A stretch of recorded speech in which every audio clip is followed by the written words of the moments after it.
I just go back to being 14 and 15 and 16, and I remember going through my thoughts and how I looked at the world, how I looked at people, and I didn't realize because it's all I knew, but I was just surviving by constantly becoming what other people would value so that they wouldn't see me, so that they wouldn't find me.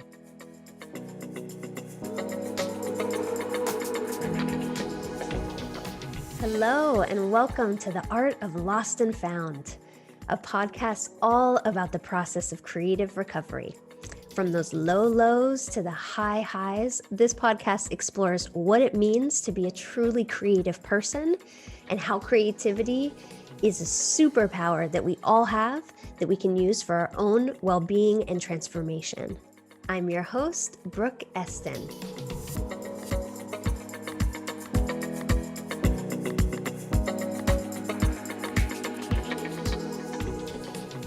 Our guest today is Nuno Queimado, a Portuguese professional actor and acting teacher based in London. But his journey to get there was far from linear. Nuno made the difficult decision to pursue a degree in psychotherapy rather than the more traditional and equally as appealing path of becoming an engineer. As part of his training to become a psychotherapist, he of course had to undergo psychotherapy himself. Through the experience of having his own therapist and learning to process his deeper emotions, feelings, and experiences, he uncovered a life-changing desire. He wanted to be an artist, and specifically, he wanted to do musicals. He shifted courses quite dramatically and moved to London, where he joined a theater group and learned musical theater. Despite being several years behind his peers, he went all in and eventually made it. And in 2018, he landed the alternate lead role of Hamilton in the critically acclaimed and multi-award winning Broadway musical, Hamilton, which up until the pandemic, he's been performing in London's West End. On today's episode, Nuno shares about his growing up in Portugal and learning to be a social chameleon and how that left him feeling lost and disconnected from his own experience. He shares his story of coming out of the closet as a gay man and how his work now centers around creative expression so that he can spread love, joy, empathy, and connection through his work. Without further ado, here's Nuno. Hi, welcome, and thank you so much for joining us on The Art of Lost and Found. Thank you. I'm so flattered is the first one, and happy to be here. It should be fun. Yeah.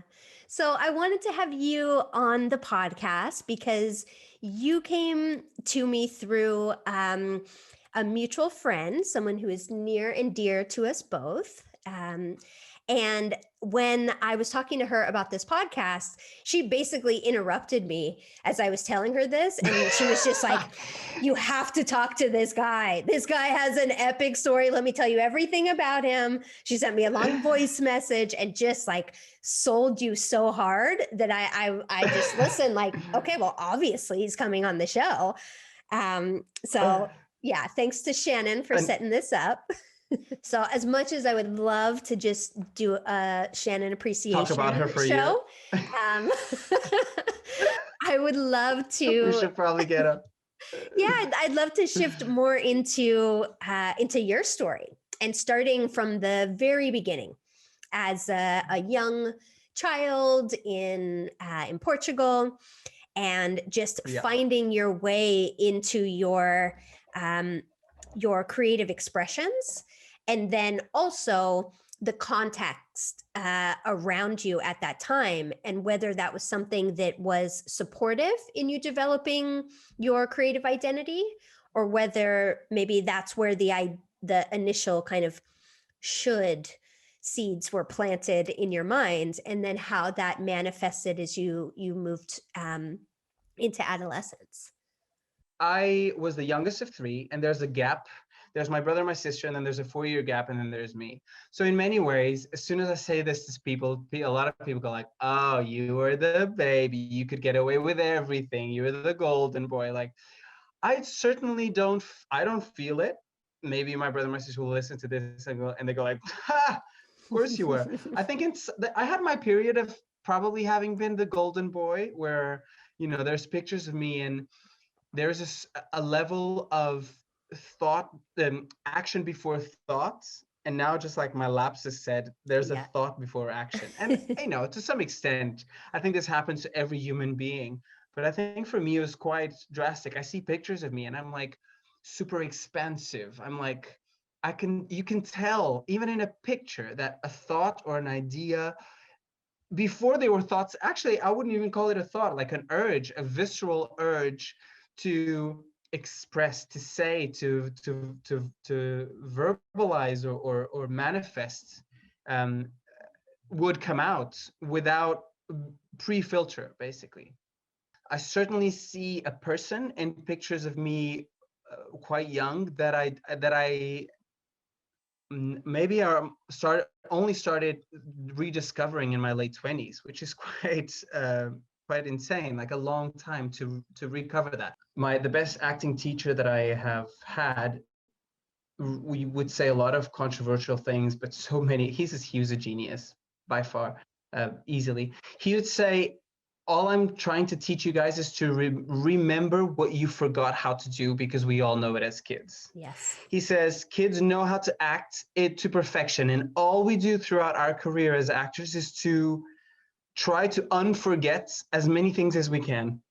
It's not even like you're not learning new things, you're just like unforgetting. Yeah. You're undoing what forgetfulness has done, or society, or family, or pressure, or the should box, or the should seeds, which are concepts of yours that I love. The should box. Yeah. Oh, it Yeah. just takes, it just, yeah. And it's visceral, because when you think of a Should box. should box, like your body can understand what that feels like. Like it's not something you intellectualize. It's like, yeah, I feel like No, I'm stuck in a box when I'm trying to morph into something that other people told me I should be, because I'll get more love, I'll have more security, I'll be safer, I'll avoid pain, like all of these grand promises that are made, when really we get in these boxes and we're like, no, like this is it for me. This is my life. This is as good as it gets. No, no, this cannot yeah. be it. And either we choose to take ourselves out of that box, which is so scary and so like vulnerable, or my belief is the universe creates the conditions in which that box just explodes and explodes us into a Bye. million pieces. Yeah, Bye, box. we're not doing that anymore. If you're not going to decide, we're going to decide for you. Completely. And I remember this feeling of, a box is a great image. Another image I love an image, is the ceiling, how high it can be. I thought at some point that that's how happy or how creative my life could be.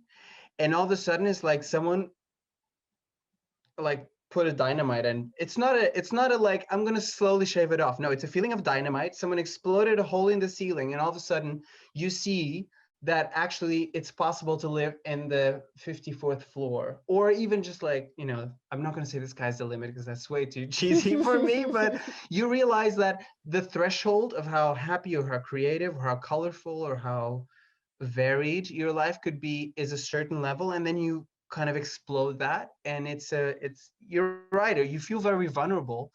But I remember feeling like so much more is allowed. There's a great expression by RuPaul, who's a drag queen who has a show called RuPaul's Drag Race. He says, I would have loved if he talks about this about family, but I think it means applies to society as well. I would have loved, I would, I would, I, I would have loved if society or family would have learned to play with all the crayons in the box. Yeah.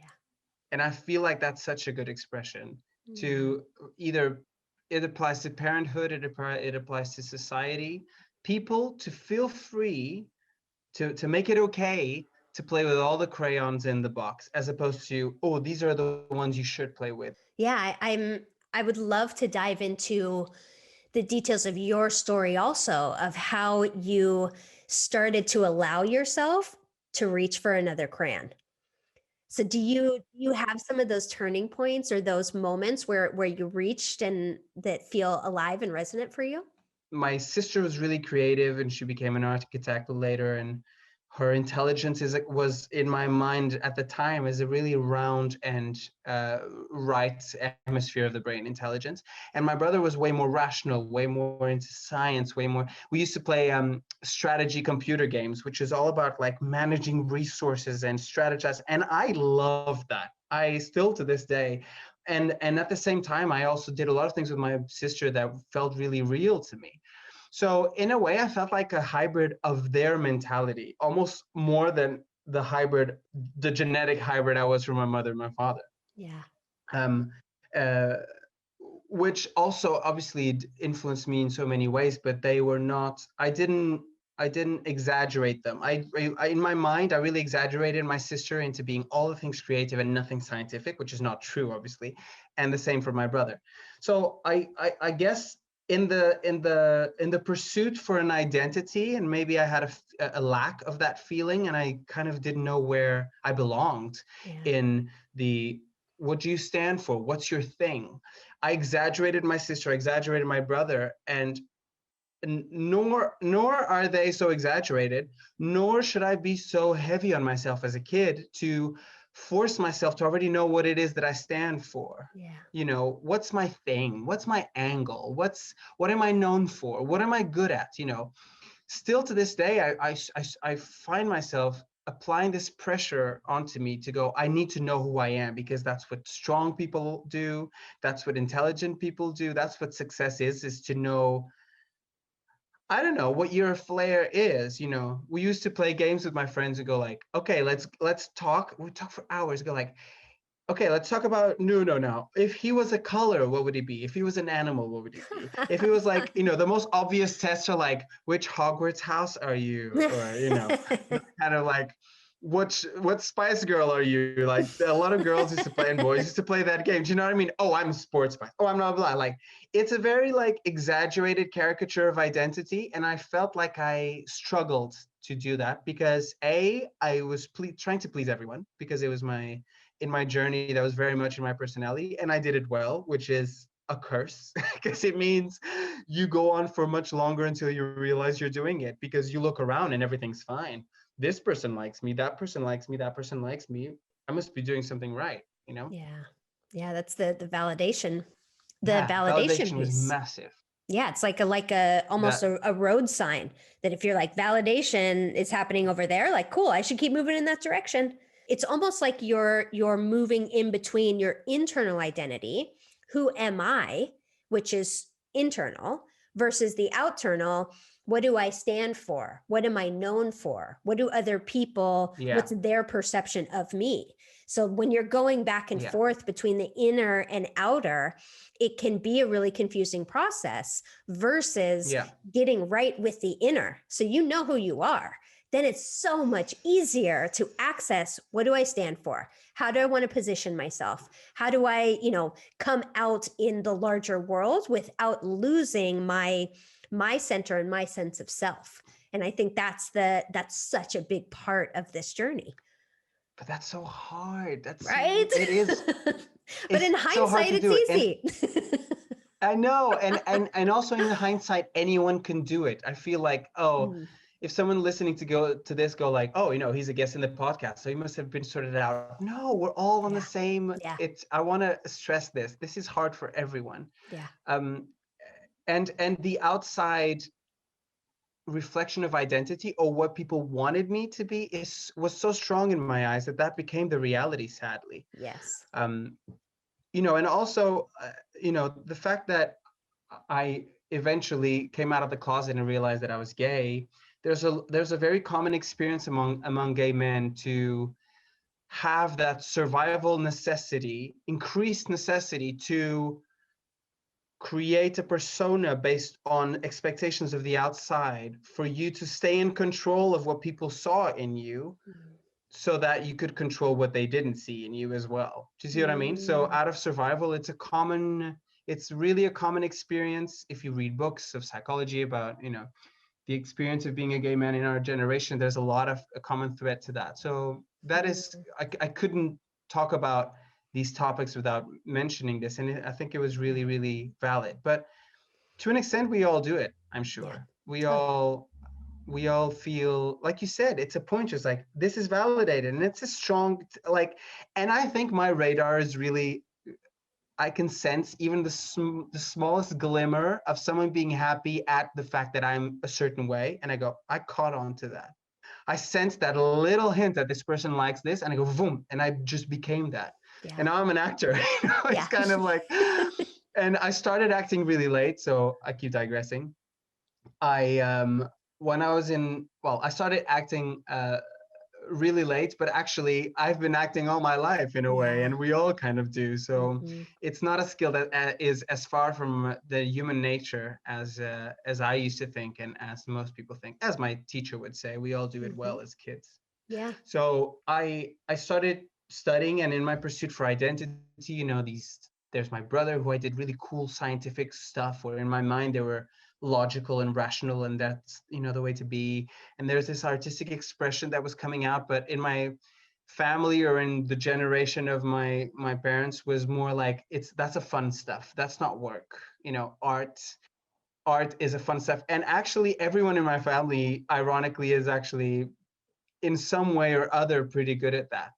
But it keeps being pushed. It's also a Portuguese thing. It keeps being pushed into being, don't consider that is not a profession. Like, it's not even spoken about. It gets pushed without talking about it. Yeah, okay, but what are you going to do? Let's focus on that. Who are you going to be? What are you going to become? What are you going to study? Yeah. So already it was never an option, anything artistic. So I wanted to be an engineer first, uh, and I would like to say that is a real part of me. It's not. I wasn't. I don't feel like I was trying to please anyone. I don't feel like I was on the should box, but maybe I was. It felt very real to me, because of all these things that we're talking about. All these outside glimpses or hints of identity felt very real to me. Engineering was really exciting for me. It was really cool. It was really like, it was the thing to be. I guess this is what the should box sounds like, is the thing to be, as opposed to like, yeah, but what do you want to do? And then as I started to approach, in the final years of high school, you can choose your specialization, and I was definitely going towards a very scientific route. And then I found this other thing, this other type of intelligence, which was uh, psychology, namely clinical psychology. And I was like, I somehow sense that the type of intelligence that you need to do that is just outside of this scope. This scope is like, I get a scientific intelligence, I get rational reasoning. I'm not a PhD in math yet, but I feel like I've already started to climb the stairs, and the stairs is going to be the same one. It's going to get so complex. Like, at the end, one step is going to be this high. Like, it's really hard to do, like, so hard. Only a few brains can even muster to get there. But I felt like I knew the alleyway. I could see it. And then all of a sudden they go, yeah, but there's a whole other building Mm. with ramps. I don't know, Oh. something different from a linear staircase. Yeah. And I was A like, spinning slide. ramps? Yeah, or like multiple doors. You don't know which one, and maybe not one is more correct than the other. And I was like, whoa. And what drove me was that the type of intelligence, like I wanted to, I wanted to be good. I wanted to be successful. I wanted to be admired. I wanted to be cool. All these things. And so all of a sudden I do a shift towards psychology, which already, in terms of the expectation of my country, my family, my generation, especially my family, was not like, no one's a psychologist in my family. And when I first mentioned it, it kind of was perceived as a joke or something. Not a joke like, ha ha ha, you, but literally they thought maybe I was like pulling a prank or something. um, and then I was like, okay. And then I was really committed and motivated to become the best psychotherapist ever. Right? So it is the success that was driving me. Then I wanted to become a psychotherapist, and our teacher said, to become a psychotherapist, you will inevitably, eventually have to do therapy on yourself, because that's a prerequisite. If you want to become a psychotherapist, you just have to go through it yourself. Pretty much every school of thought believes that, Yeah. especially psychoanalysis, which is the one that I related to and still do. So me and two of my friends we thought we were like the bee's knees in class. Like we had good grades, but we're not necessarily but we thought we're the ones who ask the good questions. We're the ones that are like savvy, blah, blah, blah. So we're like, we're gonna have to do it eventually. So why don't we just start now? So the three of us started to do psychotherapy together. And in my mind, I don't know if this is true or not, but maybe not all of me, but a big part of me thought, I'm just here to do this as a prerequisite. I'm just like, I'm just going through the hoops. This is just like a kind of not a bureaucratic little prerequisite, but almost. And it changed my life. It changed my life. I started to have my own voice, which sounds really vague, but uh, it a lot of things in my life that felt not even strictly related to what I was talking about in therapy started to unravel themselves. It's almost like a knot that all of a sudden would go whoop, and I wasn't even touching it. I was touching this knot here, and all of a sudden when I looked, this knot was gone. So in those 2 years, things that I noticed were, like I said, I had my own voice. And another way I have to explain this is I could go, this is red, and everyone in the room could say, no, no, no, that's white. And I for the first time, not that I was delusional because I'm using a very objective example, but I could go, okay, but that's, to me, it's red, and I don't need to shout it. I don't need to convince the whole room. I don't need the whole room to believe it. It's red. My vote counts, as opposed to everyone else's voices become the reality within my brain, within my existence. Yeah. So it is so powerful in a way that if someone described this process to me before, I'd be like, what is this guy talking about colors and what it wouldn't have made sense to me. But it was so important because maybe a lot of people already have that, so they take it for granted. But when you don't have that in your own voice, it's life changing when you start to have it. Yeah. It's I cannot describe it. Yeah. I realized I wanted to do musicals, which people were like, where did that come from? Yeah. Did you go and watch a show that triggered that? And I'm like, nope. Did you always watch musicals in your childhood? And I'm like, nope. I was 16 when I found out, or 15 when I found out that there was such a thing as a genre of musical. I had seen a couple of musicals. I had like 2 cassettes at home of 2 musicals that I watched on loop and on repeat. But I never even made a thing of it that I was watching that on loop and on repeat. It was just like, that doesn't matter. Like, let me push that to the side. I need to focus on what I do need to be, the Yeah. should box. Yeah. And I realized, and we never spoke about theater about in therapy, but it was during that time, and I'm so sure that that's what caused it. Yeah. And all of a sudden, I was going around to people. First, I came out to myself. So I got the courage to look at the reality and realize that I was gay, that I had suspected since I was like 11. And at this point, I'm 21. So 10 years of seeing something almost obvious and completely turning the other way and not looking at it in the face. What was your experience? I mean, going through puberty, usually it's the body that wakes up and the body that shifts your attention into your sexuality being a priority. So was your experience like maybe more of an asexual or neutral experience, or what? How were you experiencing being gay through the process of puberty? Uh, God knows. I think the, the what I needed to become at every second of my life became so important, became so much of a survival instinct necessity, that it's almost an irony that I'm here as a guest on this podcast, because I feel like most of my life I was the most out of touch with myself person that I know.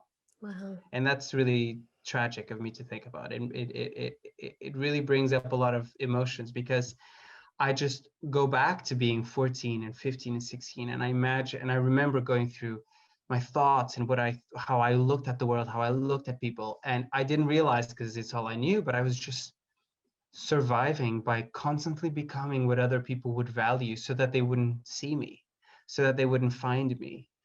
And when you do that to such a survival level, it becomes second nature, and you lose touch to what it is that is your instinct. Like you said, your body is growing up. My mind was stronger than my urges and my physical needs and my puberty and my, attractions and stuff. I was just so caught up with trying to become this and that and that constantly, frantically, that you lose touch. And it was a very small part of me that had that. I mean, that's the deep work, right? Is building Yeah. your emotional security and your center in yourself. So many of Yeah. us outsource that job to somebody else, right? Or something Outsourcing. else. This is the word. Yeah. Yeah, but as somebody who has a lot of experience outsourcing, a lot of things can go wrong. Trust me, I've And been at the outsourcing my worth and my merit all of my life. Yeah. yeah, and it's inevitable that they're not going to be able to fill that void that lives internally. And while we are human beings, we are social creatures, we need community, we need other people around us in order to thrive. There is a point. We need people up into a point, because Yeah. if you transform yourself into a chameleon and you're constantly in shifting backgrounds, you just start shifting and you blend in. And if you do that for long enough, you can lose sight of what your natural color even was, until you allow yourself to clear the space and there's nothing to blend Yeah. into anymore. And Yeah. Yeah. Yeah. what I've witnessed is either people choose that for themselves and there's less drama in that process and potentially less eventful, and it's just kind of a slow moving path. But most of the people can figure themselves into that should box until something blows that up, and then it's a process of trying to identify, wait, who am I? Where am I? Where's the validation goalposts that I used to use to orient me? Because they're not there anymore. And Yeah. I You're don't know where lost. north is. And then if you're just like looking around in all the chaos, you can't find that. It requires going in. It requires journaling, meditation, movement, therapy, like whatever your tool is, to go in and to understand, oh, my perception shapes my reality. What? If that's true, then does that mean I could create my own reality if I shift my perception? What? And that's when the magic gets released. It's so hard though to like I immediately throughout this conversation thought about my students, and when I'm teaching them and trying to get them to do things that they know how to do it, just like we all know how to breathe and cough and hiccup and wake up and sleep. And I'm trying to get them to do something that is, and I always tell them, you have it's almost like you have a box of tools right in front of you, and there's the hammer and there's a screwdriver, blah, and I'm asking you to use the hammer, and you are looking at the nail and the hammer's right here, and you are convincing yourself that you need a tool that you don't possess and that you need to go out and find it and buy it, and the hammer's right there, and I'm removing what little hairs I have in almost frustration to go, your hammer's right there, just Yeah. just pick it up. When sometimes I'm asking them to, I don't know, get out a part of a character's trait that they could very easily, again, is the hammers right there. I've seen them like 10 minutes before they were talking to a friend, between students or whatever, between scenes, and they reacted to something, and it was really animated, it was really maybe sassy or maybe like serious or maybe rational or maybe creative, and I was like, you were just using your hammer 10 seconds ago, Yeah. and now you're looking at me panicked with your nail in your hand, and how can we teach people? Yeah. It's super hard. I am not a very spiritual person actually, but I believe that so many things are so far from our understanding and so out there that if anyone listening to this goes like, oh, this is some spiritual kind of, I don't believe in this, I don't believe in, I am a testimony that after coming from a very square, rational, and intelligent, but rational mindset, into awakening these things that I didn't know, these hammers that I didn't know I had and that I was good at, and doing things, not only made me more creative here, but it changed this. And it changed how I just live with myself aside from my profession. Yeah. There is something magical about this. What happens to our synapses when we unleash these things that just want to exist. And that, I want to say it loud for the people in the back, this exists in every person's brain and soul. Yeah. This exists in everyone. I feel like society is trying to push us into numbing Yeah. the eccentricities, the different likes that we have, the different interests, the different things that we naturally are interested in and good at, into becoming these clones of each other. And I often meet with people and they go like, oh, you've got such a like so much personality, you've got such a creative sense of humor, or choice of words, or, and you know, I don't have that. You are just like this. I think they see me as this colorful unicorn shaped train that is just blowing smoke in all different colors and shapes, and is like creating stuff as they go, boom, boom, and it's just like, woo, all the things around me are changing, and like, and I see them and they have all these hammers, they have Yeah. all these tools, Yeah. but they have forced themselves not to use it. Yeah. Some Yeah. people are not more colorful than others. Mm-hmm. They have just, they haven't added skills to their creativity. They have just undone more stuff than you. Yeah. That is all.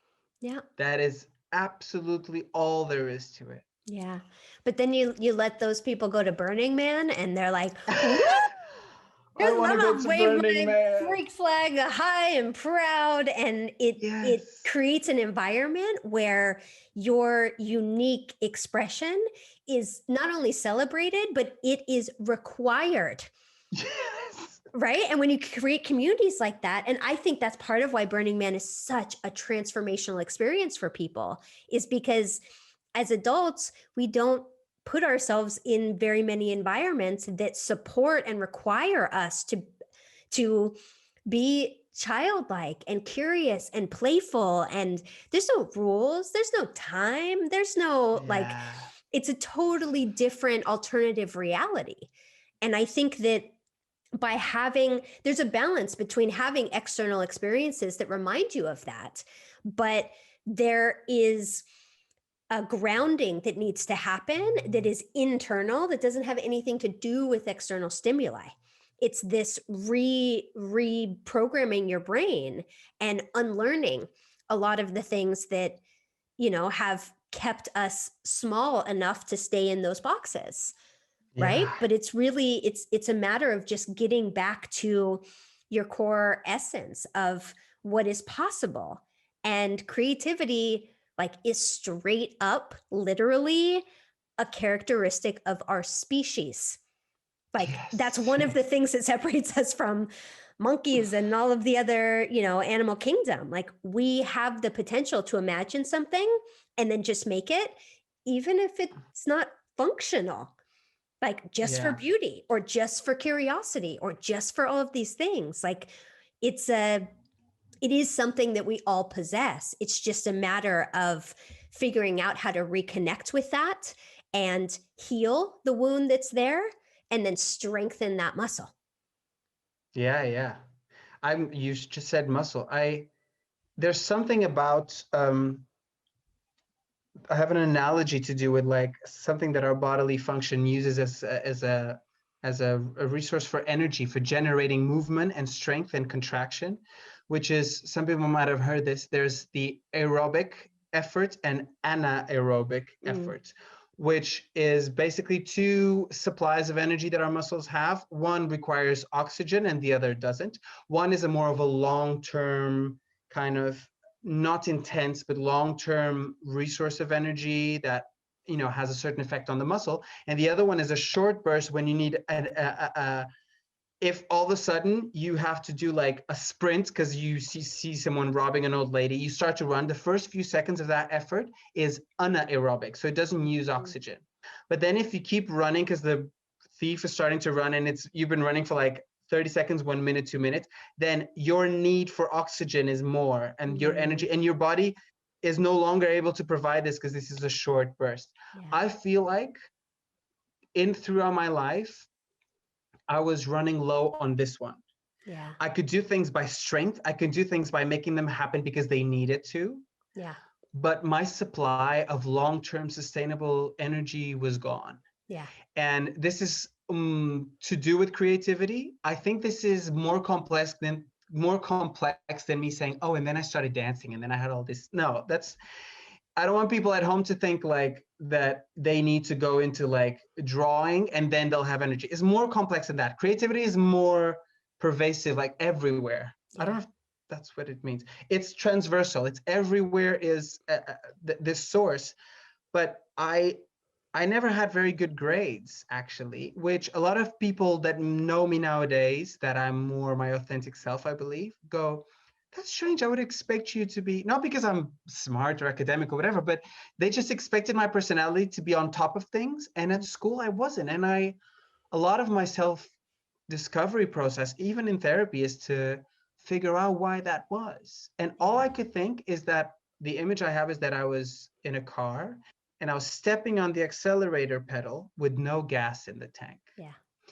And the more my car was not moving, the harder I would press. But actually, I have no gasoline. And during this quarantine, I think I had a similar feeling, which is obviously I'm an actor and I work on stage. I work in a stage musical. And so during COVID, I couldn't work. Yeah. And a lot of people from the outside, and this is something that sometimes is hard to manage, they are not used to having an artist or an actor in their circle. So they're not used to how, your work life operates. It's at a different speed than most corporate jobs. And so they would see me as like, oh, how's your life? You haven't been able to work since March. And I'm like, yeah, I haven't been able to perform since March. It's like, and oh, you should do this, you should do that. Oh, I have this idea, you should be totally do this. And they would, with the best intentions ever, throw me ideas of projects, of things that I could occupy my time with, that I could make money with, that I could just not. They felt like I was lost and had nothing in my day or in my mind, and that I was rotting. Which at some points it was true, but by giving them ideas of projects, I just felt like they were giving me more cars, and none of them had gasoline in the tank. And so I have 5 cars with no gas, and I'm trying to step on the pedal, nothing's happening. And they go, here's a 6th car. You're welcome, I'm helping you. And I'm like, that's not what I'm missing. Yeah. And something to do with creativity, if I had it as a kid, if I had learned or unlocked some of the things that I have now, I think I would have had the gas in the tank to press on the accelerator and to have better grades. Yeah. If I was running behind that robber who stole that old lady, I would be able to keep running and not just run super fast for 10 seconds, just like the muscle. Yeah. Like there is something so inexplicably related to creativity, I think. And I'm learning so much from you because you've totally made me open the blinds to what creativity could mean. Because until now, even me, I would perceive the word creativity as, oh, are you an artist as a profession? Okay, then you're creative, but it's so more present in everyone's lives. Yeah. It's so much of a common denominator, more than I thought. Yeah. Yeah. And my commitment and my work is to remind people of that so that creativity can feel more accessible and less elitist, right? Because it's not.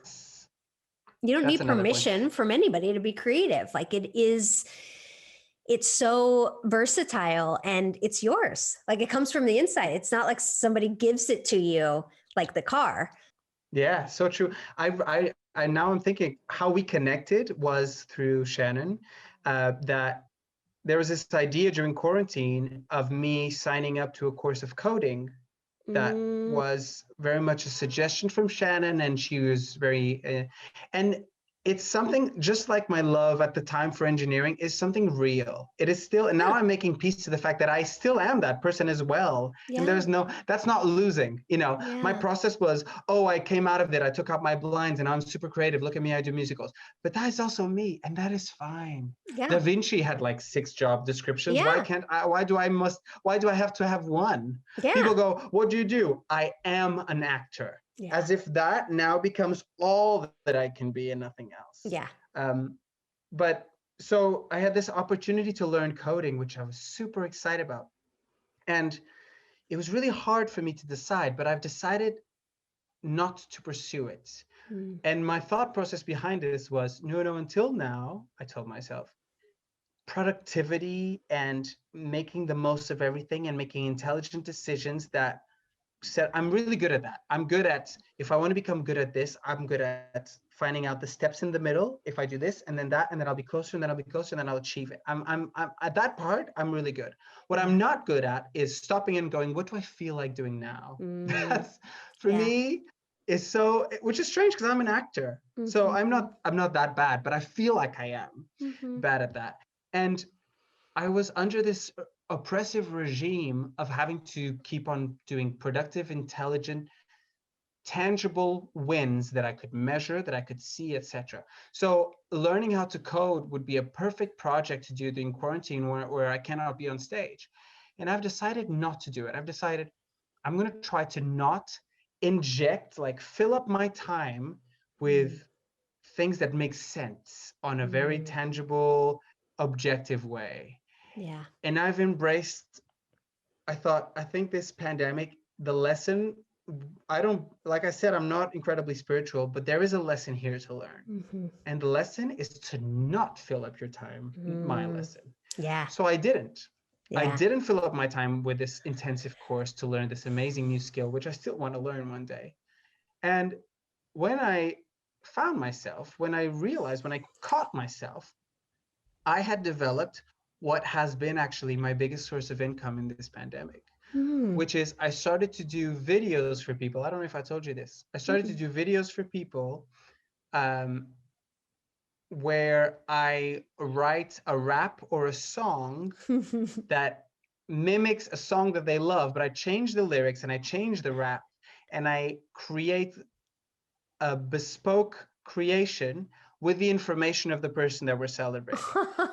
And I would not have known how to arrive at this point by using that skill that Nuno has to go from A to B.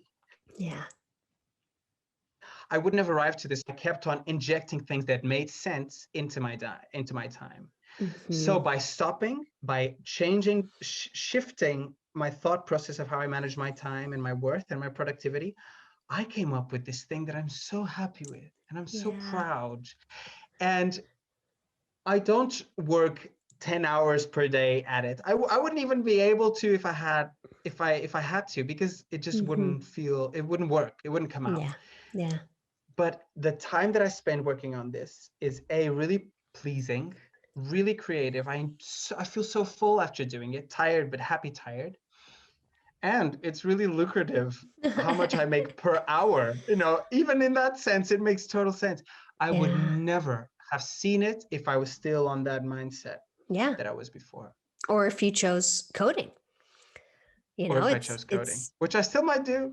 Yeah. And there's nothing wrong with that. Like I come from tech. I worked with all software engineers and developers and all of that. And I remember at one point I was doing a project where I needed to interview them. And as the director of marketing, I was trying to make this less like, here is the how, but really extrapolate it out into the why, right? Because that's what you sell is the why, the emotional experience, and then the what and how become more relevant. So I interviewed them and I was trying to ask some questions because in my mind, what I saw was dudes sitting down for an extended amount of time, looking at a screen that had only a few colors, and it was just line coding. And so in my mind, I was like, this is like data entry. This seems so boring and so like, how do these guys do it? And when I started talking to them and trying to understand their story, how did they even make their way into this space? Every single one of them told me a story of a creative maker. They are makers. They are piecing things together and they are creating something that did not exist before they started piecing it together. And then at the end, they have something that other people can interact with. And I was Like a like, sculpture. poof, yeah. And I mean, it's the creative process. It is exactly the creative process. And I remember that moment when my thinking moved from data entry, so lame, so boring, to these guys are inventors. They are makers. They are artists of the digital space. Like, it was Yeah. such a profound shift. So you saying that, this is a very solid part of me, to me, even the first time you said it, I'm like, yeah, of course, because he's a maker. It's really, it's Yeah. that perspective and that frame, so that it feels like you have more cohesion, right? And so much of that is just changing the story. Because I'm like, what am I? It's some kind of art therapist and like a graphic designer. What the hell is that? What combination is that? And then as I allowed myself to give myself just a title I made up, creative amplifier. What is that? Tell me more about that. And as I got deeper into my story, I started to see, oh, of course, this makes perfect sense. What else would I possibly be doing with my life except this? But I couldn't see that until I was to the next point, driven by commitment and faith and intuition and some intangible, unexplainable thing that I was like, yeah, I'm not going to take that director of marketing job. It seems like I really should, but I'm not going to do it. I'm going to move to Spain and try to do this but I'm stuff. not. Yeah. Exactly. And it took me That to my feeling is mid really good. 30s to be able to have that dialogue with myself and say, oh, no. This ain't my first rodeo. I know what happens here. If I get on that bull, I know what's going to happen. And I don't want to do that anymore. It's so dramatic and exhausting, and I'd rather do something else. And it's incredible to see how, if you pay attention and if you allow yourself to explore your story and excavate all of these different parts of it, it's amazing what is revealed, with, in hindsight, knowing it was there all along. It was just buried under all of this stuff. And that to me is the thrill and the magic and the drive of like, what could possibly be more interesting than this? As far as I'm concerned, nothing. I mean, no. I'm making a mental note. If I ever find myself saying, I feel like I should, but I'm not going to, I think I'll be onto something. I think those are the crossroads of wisdom. Yeah. And I feel like if anyone ever feels like that, you're onto something. You're right on the money there. Yeah. It's incredible. Like you spoke for like 20 seconds. I thought of 5 different amazing ideas, and it's hard to keep up on this whole thing. Yeah, but that's the exciting part of it, because the creative process, the first step is like you let all the things in, and the second step is you do nothing. You just get bored. Scary. You wait. You let it percolate. Like, this is boredom. Where, of course, boredom is an essential part of the creative process. Boredom is so important. Every mind has a natural ability to generate ideas when it's empty. We do not need to be afraid of it being empty and having to fill it with things that are worth being in there. We do not need to worry about that. If we give space, the natural laws of physics almost will make your mind generate ideas by itself. You do not need to be a director of marketing. You do not need to be a creativity amplifier. You do not need to be an actor in Hamilton. Nope. You only need to have a mind, and we all have a mind. And this is scary, but give yourself the space. Wait for it. Come on with the Hamilton references. Love it. I'm a musical junkie too. Come on, Drew. Love it. Yeah. So I think in closing here, because I feel like I could talk to you for a week and we could just do, Same. 3 parts of this one episode.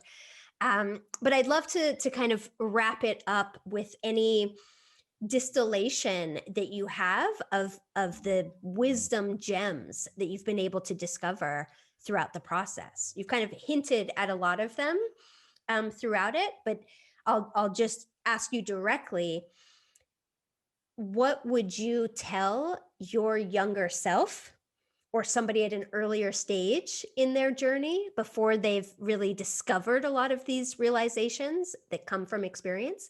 What would you tell your younger self or somebody in that position? Gosh, I feel like this is the thing that I think about the most in my life, and yet it is the hardest thing to answer. Yeah. I would tell my younger self that the things that feel fun, they are not the opposite direction to what you should be working hard at. Mm-hmm. They are perhaps they are the safer investments. If you invest some energy in what feels fun, that is the best investment you could do.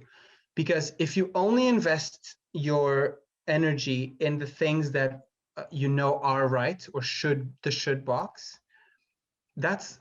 you're less intelligent, you're less likely to find good stuff, whether that's happiness or success, actually. Mm-hmm. Whatever feels fun, and this is more complex than just like you should do what you love, which is so much of something very classic and typical in my generation, but there's that is just as needed as working hard towards the things that make sense on the outside world, if not more, probably more. So take a step back. The answers that you're looking for or the things you're missing are behind you, but they are attached to you. So you don't need to look for them forward. You just need to listen and kind of, they're there. They exist in your life. There's something within your life that you already do that has the answer. The hammer is already in front of you. Yeah. I guarantee you, and I can hear the young self of me not believing my words and kind of going, no, I'm different because I'm not good at anything. Yeah. No, I'm different because there's something wrong with me. Yeah. No, I'm different because I was born kind of with a problem that most people don't have. I am broken. I'll go as far as using that word. Yeah. So for me to be like everyone else, I need to work hard. I need to swim stronger so that I can just stay afloat and breathe. And that is such a difficult place to be and such a needless effort, a counterproductive effort. Yeah. To do that, to work harder at swimming in that direction. You're working too hard. You're working hard enough. And the things that you are good at, you will realize that not everyone is. Mm-hmm. And it's actually quite magical when you do them.